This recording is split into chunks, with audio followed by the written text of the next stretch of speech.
Hi, my name is Dano. And I'm Weezy. And thank you for tuning in to this week's episode of FPL Across the Pond. And today we'll be discussing all the Game Week 2 action, along with everything you need to know to maximize your points in Game Week 3 from across the pond. All right, let's start out with our Game Week 2 results and thoughts here. We do have wins from Chelsea over the weekend, Man City, Tottenham, Brighton, and Arsenal. Chelsea with that 6-2 thrash over Wolverhampton away. Definitely got some interesting shouts from the crowd when Noni was hitting that hat trick there, which we can talk about a little bit later. But yeah, also 4 assists and a goal from Palmer here. So yeah, plenty of goals in action from the Chelsea Wolverhampton game. Yeah, and Man City dominated Ipswich this week as well, 4-1 with a hat trick for Haaland. Yeah, it's just Man City continuing to roll the rest of the Premier League here, justifying the Norwegian Vikings $15.1 million price point at this point. Oh, yeah. Savinho got 2 assists and drew a penalty for Haaland. I guess when you draw a penalty, that is included as an assist, right? I always thought it did. So maybe 2 assists with drawing a penalty. Yeah, and now we're pretty much thinking, is Haaland a requirement in FPL? We were both 2 teams who went without Haaland in our initial lineups, but we'll talk a little bit more about that later. As far as, do we have the money to get Haaland into our squad or not? Yeah, and that's the question, right? How expensive he is. Is it worth it to just go with some, 5 or 6 other premium players and go that route? That's the question here. And yeah, a lot of managers are doing that without Haaland this season just because of that price point. All right, next up we have Tottenham. They level Everton at home with a 4-0 win. Son walked away with 2 goals. Did you see that second goal where he caught Pickford slipping? Yeah. Yeah. And then Bissouma, his first game back, he had a screamer from, I think it was just inside the 18-yard box, and Romero with a corner connection. So yeah, definitely a good victory for the Tottenham Hotspurs there and against Everton. And yeah, they're just proving again that Everton is their defense is very much lacking here this season. They have conceded 7 goals, which is the most in the last 2 games of any team. So definitely something to look for when you're targeting some players and, targeting fixtures in the future. Yeah, I don't think either of us included Everton in our most likely to be relegated this season, and maybe we were wrong, or maybe we're just overreacting after 2 games. But I was expecting better from Sean Dyche's boys. But yeah, let's move on to the Brighton game. Are they title contenders? Come on, probably not. Nice to dream. Yeah, right. But coming away with 6 points after 2 weeks is a nice start to a season for a small club like Brighton. They pulled in former Fulham great Matt O'Reilly from Celtic this week. What was it, 30 million pound transfer or something like that? Something along those lines. Fulham let him go for free, I believe, 4 years ago. So that was a pretty stupid move. But yeah, he got hurt this week. So we won't be seeing him probably lining up in the Premier League for a while. So he's not really an option yet to add to your team. And Danny Welbeck continues to score. So what is he, 34 years old at this point? I saw some highlights of a Man United Arsenal like 8-2 thrashing 14 years ago. When I was watching some highlights on Peacock, and it was Danny Welbeck showed up there, and Ashley Young did too, and he's still kicking around. But yeah, I don't know. We'll see if Brighton continues to exceed expectations. Next up, though, we also had Arsenal topple Aston Villa away with the 0-2 score line. To be expected. Maybe a little bit closer. I was expecting maybe 2-1, but definitely an Arsenal victory as they are playing away. Trossard came in the 65th minute and scored in the 67th, which was just incredible. It's definitely what they needed to lift them up to that 1-0 score line. And then we got Partey Thomas Partey finishing up with 2-0. Yeah, so I don't know. There's a lot of at least in my mind, at least in my mind, there's a lot of debate in whether Trossard will overtake Martinelli on that left wing starting position. Definitely something that, hasn't been proven over the last year with him playing on Arsenal. It's kind of in the same squad, so it doesn't look like too much going to change. But I think definitely Trossard deserves a starting spot over Martinelli at this point, just the way he's been playing. Hasn't been in form, hasn't been really, and again, it is the beginning of the season. You don't want to be too harsh on these players, just coming into it. But, the rest of the team looks really good. And yeah, I just think that they might be able to find a spot for him. But definitely what you expected from that game between Arsenal and Aston Villa, for sure. Yeah, that was definitely a competitive game for a while. And then Trossard with the first touch of the ball gets one in there, just banged it in. And Mhm. he wasn't really celebrating. No, So I I think liked it. He had a little messy-esque to him. I Like, think, just, yeah, he I was think expecting it. yeah, I think he agrees with you that he deserves a starting spot. So, yeah, that was funny. What was it? Saliba had to go over to him. I saw some clips online, and Saliba had to go over him to convince him to do his celebration, one of these. And so yeah, I've always been a big fan of him.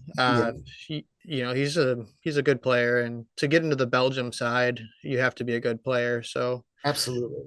Yeah. yeah, and then Southampton, Everton, Ipswich Villa, and Man United all failed to get a win in game week 2. And so Southampton and Everton have yet to score a goal. So when you're thinking of picking up a keeper, that's something to keep in the back of your mind. Try to get those advantageous matchups where you're playing against some of these team struggling to get goals on the board. So yeah, Southampton has only conceded 2 goals, but Everton has conceded 7 goals in the first 2 game weeks. So who did they play? Do you know who Everton played the first 2 weeks? Yeah, they lost at home to Brighton. Oh, okay. Yeah, So 3-0, 3-0. So 3-0 and then 4-0 in the second game week against Tottenham. So yeah, total of 7. so you could argue that Brighton and Tottenham are two of the stronger teams this year, right? So maybe Everton just got unlucky with the schedule. So maybe they'll bounce back. Yeah. And then Ipswich Town has conceded 6 goals as well. So Fulham got them this week, and I'm hoping to have that number get up to about 10. So we'll see what happens there. Yeah, absolutely. Definitely want to be targeting those teams that definitely are letting in a lot of goals. So yeah, Everton, Southampton. Southampton only had 2 goals, to be fair. And I believe like their game versus Newcastle, I think they had like 19 shots or something. So like a little bit unlucky there, not to say that they weren't getting their shots in and their opportunities, but so yeah, not so much with Southampton, but Everton at the moment, man, they need to do something to shore up that defense. It's not looking too good at all. All right, well, let's go ahead and get into our next segment here. We're going to be talking about our disappointing player of the week. And disappointing player of the week, we have Ollie Watkins as a disappointing player of the week here. He's just hasn't been producing. And again, I know it's only the second game week here, but he's only getting 2 points in the first game week and 2 points in the second game week for a total of 4 points, just based on minutes played. So just getting the bare minimum there. I mean, I guess he could be getting some yellow cards, so he could be doing worse or getting kicked out of games. But he definitely had a tough game against Arsenal. He missed some really good opportunities in that game, and that's the only reason why I'm highlighting him as my disappointing player of the week, just because he missed one in particular that was just horrendous. That I believe it was Morgan Rogers assisted to him right in front of the goal, wide open, just missed the back post completely, or just went wide. And yeah, so disappointing player of the week for me goes to Ollie Watkins, hands down. Mm-hmm. Yeah, I'm gonna have to go with Phil Foden again as my disappointing player of the week. He's still on the beach. It did not play. Coach's decision, as they say in the States. I literally just Googled, is he hurt? Apparently he had a hamstring injury in Euros, and he had a late start to the preseason. So I totally missed that. I've started him in game week 1 and 2. He got in game week 1 for just long enough to get me a point. So that was great.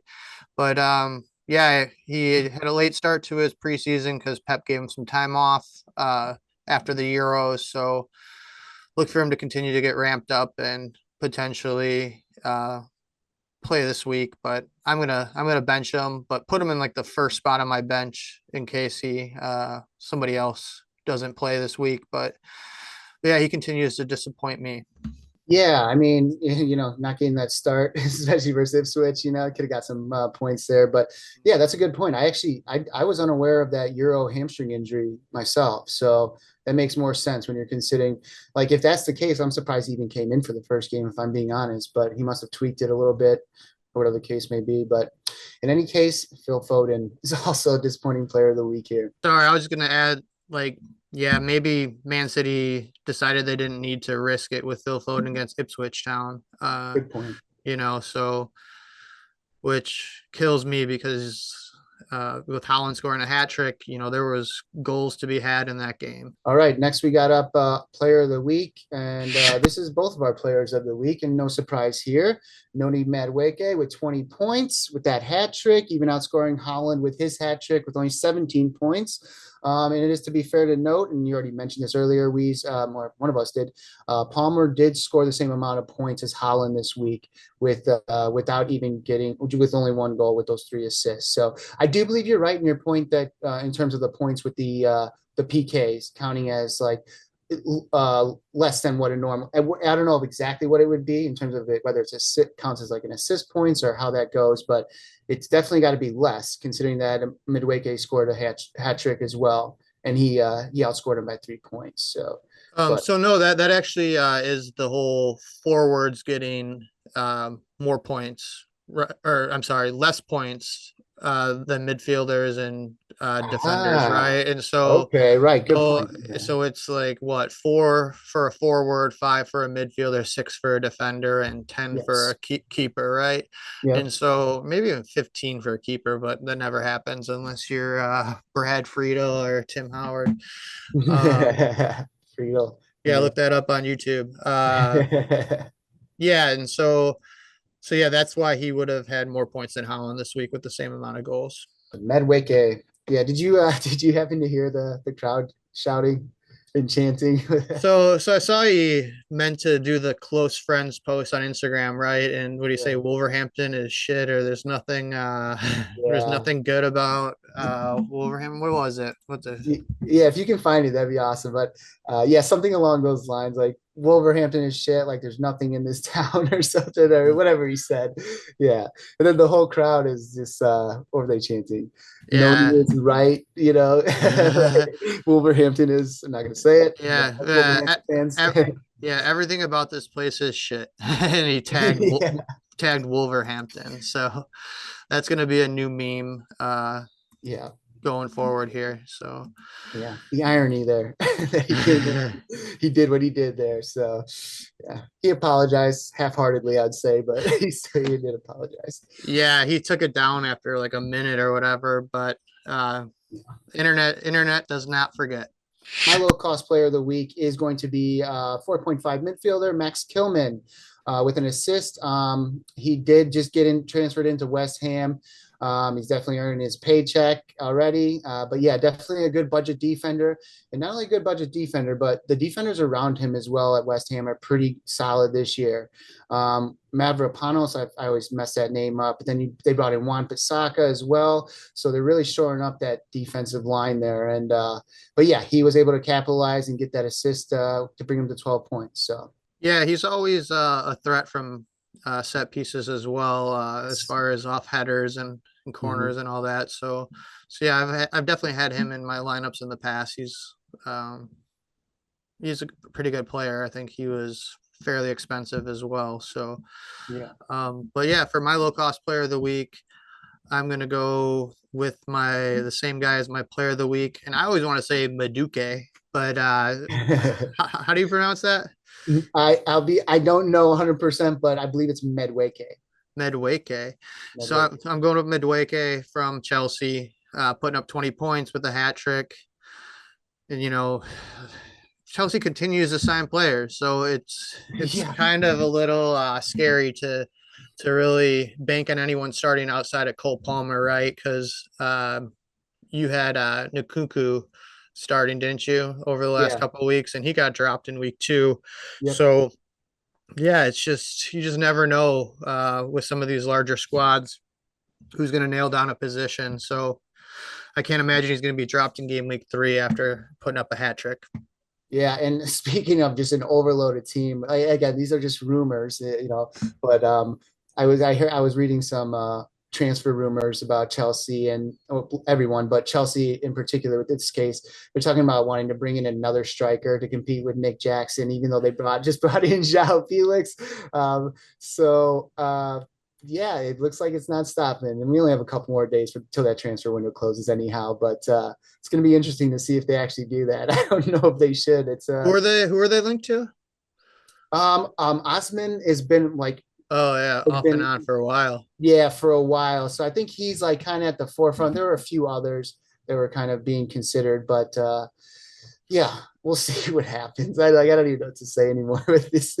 Yeah, yeah. I thought João Felix was going to be designated as a forward, but it looks like he's a midfielder. So I Yeah. know. Last week we had talked about it briefly. As do you think he's going to make your squad or not? And so I would definitely say, as a midfielder, he's definitely more enticing for my squad and Yeah, than a forward. So and absolutely. and so yeah, that just comes with goals being worth an extra point, and you have more midfielder spots on your team as well. Yes. Next up, we got differential player of the week. I went with Savinho. Savinho, the youngster coming in from Man City. He got 2 assists this game week, and he also drew a penalty for Holland. So Holland's penalty, his hat trick, is partly to contributed to Savinho here for getting him that. But yeah, with 9 points there, only at 6.5 million, as I mentioned. Definitely my differential player of the week. Definitely not highly owned whatsoever. And I didn't go through to actually see exactly what his percentage is in terms of ownership with the managers. Let me check that really quick. But yeah, he's definitely a differential player and someone to keep a lookout for if he can get that rotation in. That's the only problem with that team, right? They always have rotation issues on Man City here. But yeah, he's only owned by 1.8% of managers, so definitely a big upside for those of you that had him last week and those of you going forward with him. Yeah, again, just have to worry about that rotation is pretty much my only worry. Other than that, yeah, he's a quality player and look forward to see what he can do on this team this year. Yeah, I think the expectation would be that Phil Foden would take his spot at some point this season. Is the only thing that I would be worried about when rostering him. Weez, who's your differential player of the week? Oh yeah, so I went with Marcus Tavernier from Bournemouth at 5.5 million pounds. I don't think a whole lot of people have him in the squad. I can double check to see. Yeah, it's 0.3%. All right, so I think he would qualify as a differential. Big time. I didn't have him in my squad, but he did come up, I believe, with a goal this past week, and at 0.3%, that would be a good way to climb up the table in your league. We got game of the week. Again, no doubt here in terms of what the game of the week was. Chelsea versus Wolverhampton with that 6-2 away with heavy rotation by Maresca. Definitely got a lot of players in there, especially in that second half there. But Madueke with the hat trick, then also goals by Jackson, Palmer, and João Felix making his debut back at Chelsea and getting his goal right away. So yeah, he's kind of putting some of my fears to rest there in terms of how excited I was to bring him back to Chelsea. So yeah, it's a good thing that hopefully, again, it's just a rotation. It's just playing time. Hopefully, he can get that. Is Jackson making you a believer? I know Nah, you're not a Nick Jackson guy, but he actually finished. Was it a header he had? Yeah. So nice near post flick on and to Yep. him just tapping it in. Yeah, that But was nice. yeah, he's a But to be fair, he's a he's frustrating great. player. He is great in the air. He's great at certain things. I mean, he's strong, on the ball, but there's just, certain aspects that, I just like his first touch is horrible. And he Yeah. he just doesn't have that, spatial awareness with those around him. Like I've mentioned before, I'm being repetitive here, but yeah, I don't know what it is about. It just he just irritates me. And again, he puts up, he puts goals in, but it's just like I don't know. He just doesn't do it for me. He's just one of He, those players. yeah, he gets a lot of chances, right? So you got to do something to be able to get those chances. But yeah, he definitely loses his head around goal a lot of times. So Yeah, the composure aspect, right? It's big, very big. Let's see here. Yeah, so excited about Joao Felix, like I mentioned. Yeah, going forward in the coming game weeks, we have very favorable fixtures for a lot of those Chelsea highlights there. And I'm going to be definitely moving towards Palmer as my captain this week. But again, we'll talk a little bit more about that here. Yeah, just looking to see if Joao Felix can get more playing time. But overall, the Chelsea squad is playing very well, and they proved it on Sunday when they stomped Wolverhampton away. So yeah, great game by them. do they have a nailed down back line right now, Chelsea? Because Reece James is the club captain, right? And Yeah. he's not playing because of Gusto. Um, is that Well, a there's he's been plagued with injuries too, so uh, yeah, it's kind of that on that back end. But Gusto, he's quality. I like him. I like him a lot. He's a young player that I mean, was he even on the French national team? I mean, he's been playing on the U21s. I know last year he was. I'm not sure if he got brought up or not, but yeah, I mean, like that just tells you how good the French team is, though, too, right? But right? yeah, Yeah, he's only 21. yeah, But yeah, I'm just trying to look. You had mentioned that Chelsea has the favorable fixture list coming up, and yeah. I wanna try to get a couple more Chelsea players in my squad to maximize those favorable fixtures. So yeah, I want to get a couple defenders, but I'm not sure who I can rely on starting. I So mean, well, I think nailed down at least for the first two game weeks, and I like these two defenders in the center backs, the Fafana and Colwell. They're playing. I love those players together. I think they're great. I mean, still a lot to be assessed in the defense, a little bit more improvement to be made for sure. But those two players solid in the back, because both of them were like dealing with injuries on and off last year. Like them playing together has been really like enjoyable for me to see. And obviously you got Gusto and then Cucurella on the outside as well. But at least that's who's been starting. We'll see if that continues, but. Yeah, it's definitely going to be interesting to watch them going forward. And like you mentioned, they have great fixtures up until what is it, game week? What is 8, 7, Nottingham Forest. So I mean, Crystal Palace, Bournemouth, West Ham, Brighton. Brighton's a little tougher there. Nottingham Forest, but yeah, great fixtures, and I would definitely be looking to target some of those players. We shall get into the latest instant impact transfers. So let's start with former Crystal Palace forward Jordan Ayew. He moved to Leicester for about a £5 million plus £3 million in add-ons fee. He is a little bit older, so it's understandable he's not getting the highest bids there, but he was the fifth highest scoring player in Crystal Palace for 2023-2024 campaign.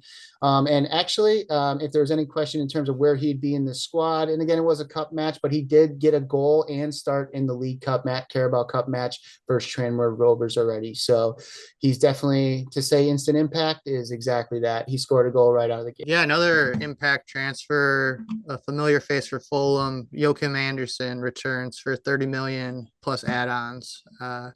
He was the highest scoring defender for Crystal Palace last year. Um, and so yeah, I don't know if he's gonna slot right in against Leicester.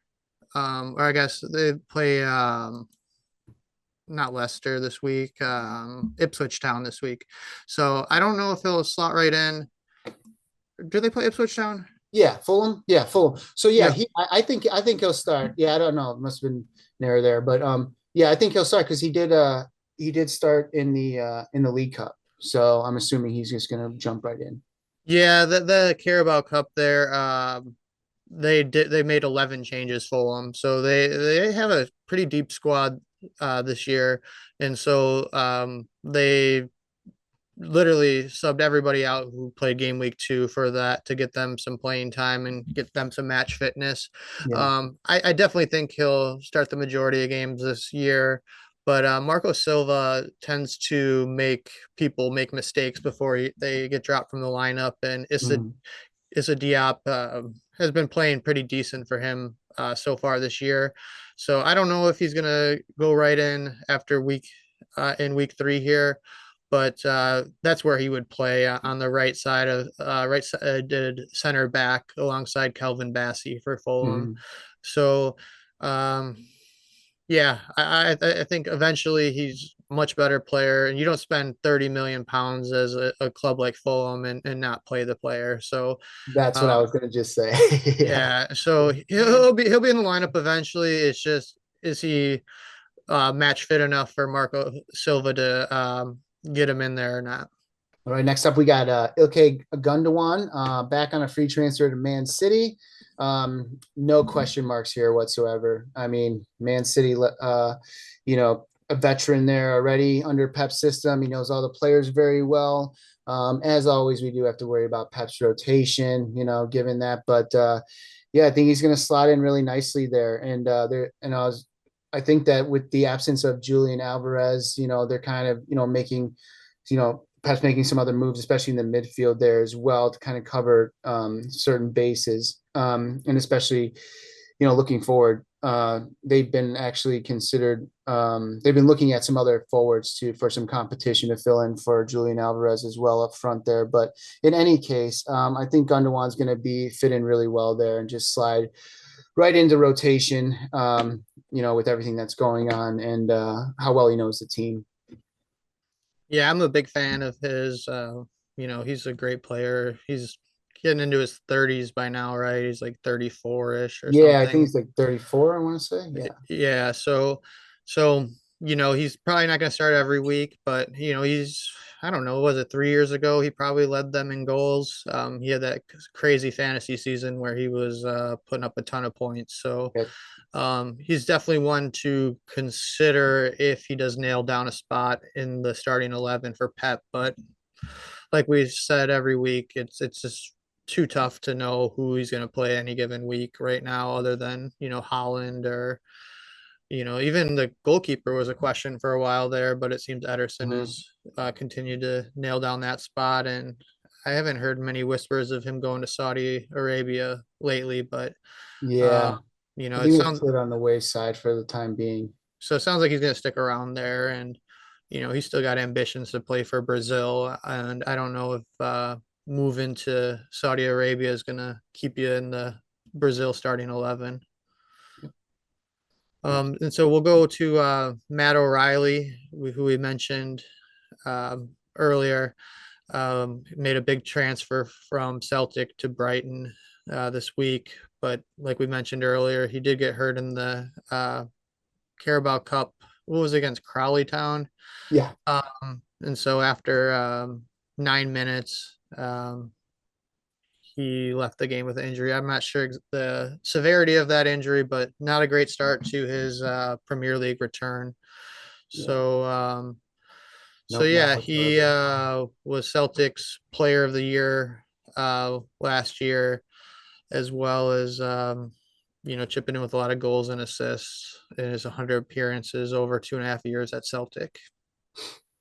Yeah, I mean, he killed it up there. So no surprise that the EPL teams are, scouting him. It's Obviously, Brighton won that one. kind of a bullshit league, though, don't you think? The Scottish league, like, there's two good teams, and so Maybe three. you have to beat up on everybody else. So Yeah. you get to play Champions League with Celtic and all that. So that's definitely a good experience for him. Oh yeah, big time as a player, like you mentioned, Champions League, European play. All right, next up we have another Mikel coming into Arsenal, Mikel Mourinho to Arsenal for around 30 million pounds plus add-ons from Real Sociedad. Definitely an experienced Spain international. He's got a lot of experience under his belt. He used to play for Newcastle. I believe it was back in 2017, 2018. Don't quote me on that, but I think that was the season that he was in with Newcastle. But in any case, he made the move to Spain. But yeah, he's coming back to shore up the midfield in on that Arsenal squad. Looking for a more physical component to that team there. Um, as Arteta kind of went into some detail about wanting to make them more physical as well as being able to put goals away, to hold on to their leads and such. But yeah, in any case, I think he's going to be pretty vital, jump into the squad. Whether he gets to start this weekend or not, I'm not really sure how that's going to play out. But that being said, he is going to be a great asset for that Arsenal squad this year for sure. Yeah, I honestly didn't know much about him till the Euros, and he had incredible Euros with Spain. Mm-hmm. And yeah, I think he'll probably be a replacement for Thomas Partey, if I had to guess. But he did put up a goal last week, so maybe Yeah. he'll hold on to a spot for another week. And it does take a while to integrate these players into the squad and get them up to the match fitness that's required in the Premier League. So yeah, I wouldn't bank on him starting this week, but he's definitely somebody to keep an eye on because being part of the Arsenal squad that's going to score a lot of goals this year and keep a lot of clean sheets. So he definitely has some potential fantasy value. Just a couple of things to note here that we just wanted to mention in terms of the Carabao League Cup. There were a couple injuries. One, Matt O'Reilly, as we discussed already, getting his debut with Brighton, but also getting his debut injury with Brighton 9 minutes in. So he came out. But coincidentally, his sub that came on, O'Mahony, I'm sorry, gotta say that. Sorry if I pronounced that wrong. But he did score the goal in the 86th minute as well for them. Yeah, some bright, a little bright spot for that injury there. Yeah, and so the one thing about the Carabao League Cup, especially these early rounds, like it's the third most important competition that the Premier League teams are in at best. And so, it's the Premier League, the FA Cup, and then the Carabao Cup. And if you're in Champions League or the Europa League or whatever, like obviously then it's going to be your fourth most important competition. So a lot of squad rotation happens during these games. And yeah, so another injury was in the Chadi Riyadh. He came off in the 10th minute versus Norwich in the EFL Cup win with possible ligament damage in his knee. So if you have him on your team, just be aware that he's probably not going to play for at least a few weeks, if not months. Yeah. Yeah. So something to keep in mind. And again, like Weezy said, these are, a lot of these cups are, heavily rotated with their players. Some not so much. I mean, West Ham came out with nearly their whole entire starting squad. So, it doesn't always happen, but definitely want to keep up to date with these injuries that might affect your FPL team going forward here. All right. The last one that we do have for the injuries in the League Cup was Joe Willock. He was subbed out in the 15-minute mark. All of these players got injured really quick in these games. After he actually scored a goal, like right out of the gate, scored a goal, and 15 minutes later, he was off the field here. So he does have an injury, still need to be assessed in terms of how long he's going to be out, but just something to keep in mind. I mean, he's not like a player that a lot of people are targeting. I'm sure a lot of people don't have him on their teams necessarily. So nothing too crazy there, but just something to keep in mind, especially with those cups going forward. You want to keep an eye on those players. Yeah, one other thing I wanted to add about the Carabao League Cup is it's, I kind of trash it as like the third rate competition, but it can be important in some position battles, right? So a lot of backups get in, and for Fulham, for example, I know Raul Jimenez got the start, and he got a goal, and with Muniz not scoring yet this season, you just never know. Like Marco Silva could go with the hot striker and start him this coming week, but I would still think Muniz has enough credit in the bank to get a third start in a row. But if he continues to go scoreless, Raul might get a start here and there. Shall we get into a game week 3 differentials? All right, so that's all the news of the week here. Let's get into game week 3. Who to target? Who are we targeting? And who are the best picks and fixtures going forward? Game week 3 differentials. Definitely look to target Bournemouth players versus Everton. In particular, Semenyo's been having a great couple of games here. Tavernier, like you mentioned, low cost player of the week. He had a goal last week, and both of their ownerships. Semenyo is only 2.5% ownership. Tavernier's way less than that at 0.2% ownership, 0.3 I think now, as we mentioned. And then Evan Nielsen is the new forward that they brought in there from Porto. He's at 0.3% ownership, still hasn't scored a goal, just like you're mentioning with Muniz, but he did only have one go, and that was his first game with Bournemouth. So still a lot of question marks there and his role in this squad. But Areola seems confident to start him in his first availability against Leicester. So it looks like he will be starting moving forward. So definitely target those three players. And as we mentioned earlier, Everton has been conceding a lot of goals in these last couple of games. And I don't expect a whole lot to change anytime soon. We'll see about that. Every game week's different, but definitely look to target those Bournemouth player differentials. Yeah, you would think that Sean Dyche would have a solid back line and a solid defense because with all his Burnley teams in the past, right, they just had a bunch of big ass dudes who Big boys. beat the hell out of you. So yeah, we gotta.